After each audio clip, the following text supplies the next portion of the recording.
মৃগেল মাছ দিয়ে পটলের পাতলা ঝোল দেখতে যেমন সুন্দর হয়েছে, খেতে হয়েছে সেই রকমের স্বাদ।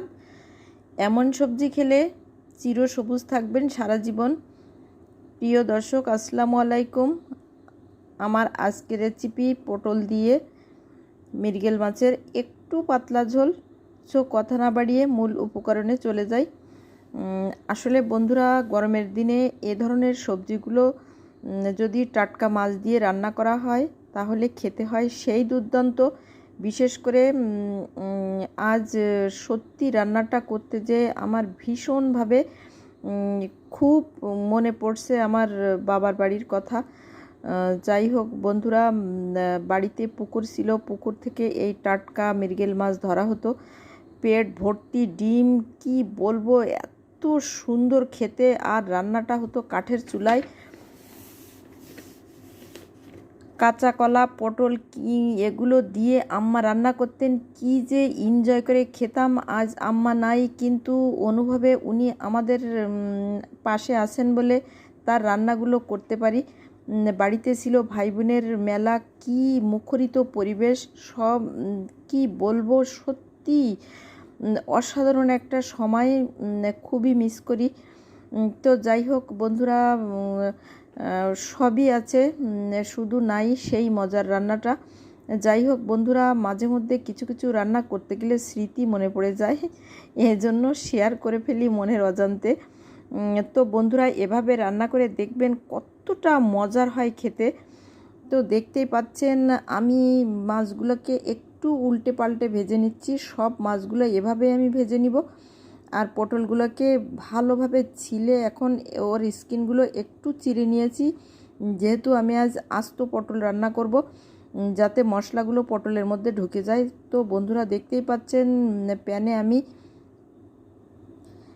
আলুগুলো স্লাইস করে কেটে নিয়েছি একটু পাতলা করে, যেহেতু পটল নরম এজন্য আলুটাও ঠিক সেই ধরনের করে কেটেছি। এখন আলু পটল সুন্দরভাবে আমি এখন এটা ভেজে নিব, খুব সুন্দর করে লাল লাল করে। আপনারা চাইলে অন্যভাবেও রান্নাটা করতে পারেন, কারণ পটল দিয়ে বহু ধরনের রান্না করা যায়, সুন্দর সুন্দর রেসিপি তৈরি করা যায়। যেমন পটলের ডালনা, পটল দিয়ে চিংড়ি মালাইকারি, আবার পটল দিয়ে ছোটো মাছের চচ্চড়ি, পটল ভাজা। তো বন্ধুরা দেখতেই পাচ্ছেন গরম প্যানে দিয়ে দিয়েছি আমি কালো জিরা, আর এই কালো জিরায় রয়েছে অনেক গুণ। আর এটা যদি একটু ফোড়নে দেওয়া হয় তাহলে ফ্লেভারটা হয় দুর্দান্ত, খেতেও হয় খুবই সুস্বাদু। তো বন্ধুরা দেখতেই পাচ্ছেন আমি গরম প্যানে দিয়ে দিচ্ছি পরিমাণ মতো লবণ, হলুদ আর একটু আদা রসুন বাটা। এটা দিয়ে আমি ভালোভাবে নেড়ে চেড়ে সুন্দর করে একটু পানি দিয়ে সুন্দরভাবে মিশিয়ে নিব, যাতে মশলাটা সুন্দর কষানো হয়। আসলে রান্নাটা মশলার উপরে ডিপেন্ড করে কালার এবং স্বাদ।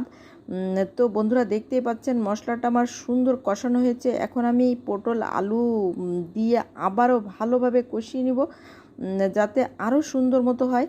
তো দেখতেই পাচ্ছেন কত সুন্দর একটা লুক, পটলের কালারটা ঠিক সবুজই আছে, একটু ব্রাউনও হয়েছে, কালার কম্বিনেশনটা সত্যি অসাধারণ।